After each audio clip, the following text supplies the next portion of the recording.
How does Python know if something is bigger, smaller, or equal?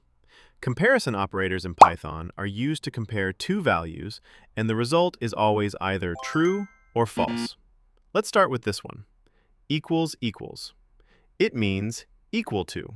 So if I write 5 equals 5, Python gives me true, because both values are the same.